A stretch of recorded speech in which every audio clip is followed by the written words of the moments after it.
स्वाध्याय में आत्मा के विषय में समझ रहे हैं।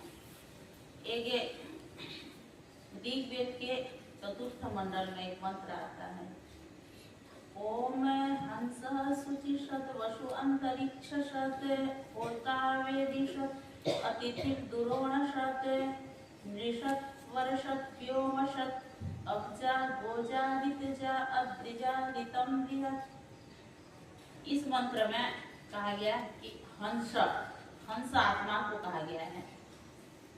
वह आत्मा क्या है? शुचिषत्, शुद्ध पवित्र अंतःकरण वाला है। वसु अर्थात वस निवासे, वह कहाँ निवास करने वाला है? आत्मा शरीर में निवास करने वाला है। अंतरिक्षषत्, हृदय रूपी आकाश में वह विराजमान रहता है। अतिथि दुरोणषत्, वह कैसा है? वह शरीर में किस प्रकार आता है? जिस प्रकार अतिथि आते हैं। अतिथि आने का कोई तिथि रहता है? नहीं। ठीक उसी प्रकार आत्मा भी क्या है? शरीर में आता है और अतिथि की तरह वह क्या है? चला भी जाता है। नृषत्, नृ माने क्या होता है? मनुष्य, मनुष्य के शरीर में वास करने वाला है। वर्षत्, विद्वानों के यहाँ वह निवास करने वाला होता है। व्योमषत्, अब्जा गोजा, हर जगह वह हर प्रकार के प्राणियों में आत्मा का वास होता है। आत्मा शरीर धारण करता है। अब्जा, अप माने क्या होता है? जल, जलचर प्राणियों में भी वह रहता है। गोजा, गो माने क्या होता है बताओ? पृथ्वी। गो का मतलब क्या है? पृथ्वी। वह पृथ्वी में निवास करने वाले जितने भी जीवधारी प्राणी हैं सब में रहने वाला होता है। अद्रिजा, पहाड़ों के रहने वाले जीव में भी है। ऋतम बृहत्, वह क्या है? सत्य स्वरूप है। आत्मा क्या है? वह सत्य स्वरूप है। आत्मा का कभी जो है हनन अथवा विनाश नहीं होता है। वह क्या है? सत्य स्वरूप और अनादि है, उसका कोई अंत नहीं है। इसी विषय को जो है कठोपनिषद में हमें तृतीय बल्कि में यम और नचिकेता के संवाद रूप में हम पढ़ते हैं। जब तृतीय वरदान के रूप में नचिकेता ने क्या पूछा था यमाचार्य से कि येयम प्रेते विचिकित्सा मनुष्य अस्ति तेके नायम अस्ति चेके एतद् विद्याम अनुशिष्टम त्वयाहं वराणामेष वरस्तित्य। क्या बोले थे नचिकेता?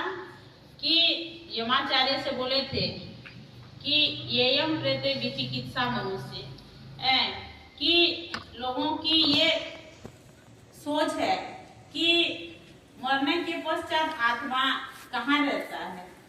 अस्तित्व के नास्तित्व के है। कोई कहता है कि वह शरीर में रहता है, कोई कहता है कि शरीर में नहीं रहता है। वराणा में सवरस तृतीय, मैं यही वरदान तुमको जो है तृतीय वरदान के रूप में यही जानना चाहता हूँ कि आत्मा जो है मृत्यु के पश्चात कहाँ जाता है और कहाँ रहता है। तब जो है यह विषय जानने के लिए जो है एक नचिकेता को एक जो बालक समझ करके जो परीक्षा लेते हैं, कौन? यमाचार्य। पहले प्रलोभन दिखाते हैं, क्या बोलते हैं? शतायुषः पुत्र पौत्रान् गृणीष्व बहून् हस्तीन् अस्मान् भूमेत् महत् आयतनं गृणीष्व स्वयं च यावत् शरदो यदीच्छसि। क्या कहते हैं कि तुम लोग हे नचिकेता, तुम वरदान में क्या मांग लो कि शतायुषः 100 साल जीवित रहने के लिए वरदान मांग लो। बहुत सारे जो है धन संपत्ति, घोड़े हाथी मांग लो। बहुत बड़े जो है भूभाग के साम्राज्य मांग लो। और स्वयं भी जब तक जीना चाहते हो उतने साल जीवित रहने के लिए भी वरदान मांग लो। तो अब नचिकेता क्या कहते हैं जानते हो? पता है? नचिकेता कहते हैं कि न वित्ते न तर्पणीयो मनुष्य। धन संपत्ति से जो है कोई भी व्यक्ति जो है तृप्त नहीं होता है। जितना हम जो है धन संपत्ति व्यक्ति के पास जितना आता है वह उससे उसकी तृप्ति नहीं होती है। तो कहते हैं कि न वित्ते न तर्पणीयो मनुष्य। धन से कोई व्यक्ति जो है आज तक तृप्त नहीं हुआ है और वह कभी तृप्त हो सकता है। तो मुझे तो यही चाहिए कि लक्षास महे वित्त मद्राक्षते सह जीविष्यामो यावत् शिष्यति त्वं वरस्तु मे वर्ण्य सैव। नचिकेता जो है यमाचार्य जितना भी प्रलोभन देते हैं तो उसके उत्तर में क्या कहते हैं? साफ ये कह देते हैं कि मनुष्य जो है धन से कभी भी तृप्त नहीं होता है। मैं ये सबको मान करके क्या करूंगा?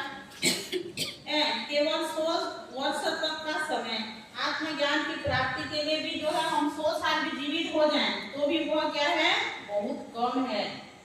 100 साल आदमी यदि जीता है तो भी आत्मा के विषय में नहीं समझ सकता है।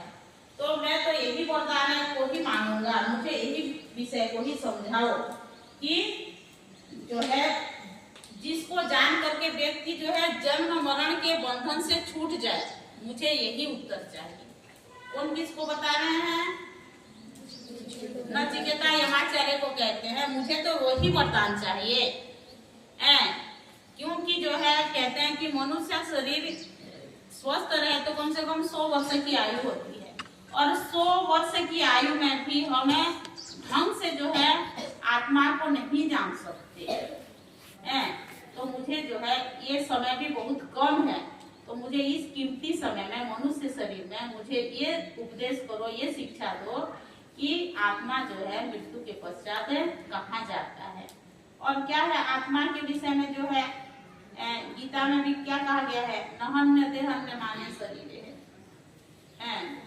वह आत्मा को कोई ना जला सकते हैं ना कोई काट सकते हैं। एक श्लोक आता है ना, नैनम छिन्दन्ति शस्त्राणि नैनम दहति पावकः। उसको जो है कोई आत्मा को जो है कोई छिन्न भिन्न नहीं कर सकता। अस्त्र शस्त्र से आत्मा को जो है नष्ट नहीं कर सकते, ना अग्नि जला सकता है। तो ना उसे जो है हवा या वायु जो है नष्ट भ्रष्ट कर सकता है। तो आत्मा जो है अजर है, अमर है, किंतु वह शरीर धारण करता है। और जीवात्मा अल्पज्ञ है और परमपिता परमात्मा क्या है? सर्वज्ञ है। तो जीवात्मा अल्पज्ञ होने के कारण जो है उसके जीवन में सुख दुख हानि लाभ और जो है पाप पुण्य जो है आते रहते हैं। यदि वह परमात्मा का आदेश के अनुसार वेदों के वाणी के आधार पर यदि वह वेदों के आज्ञा के अनुकूल वह यदि अपने जीवन को ढाल लेता है तो वह पापों से अथवा दुखों से बच जाता है। नहीं तो जीवात्मा क्या है? कई कहते हैं कि कई लाख योनियां होते हैं।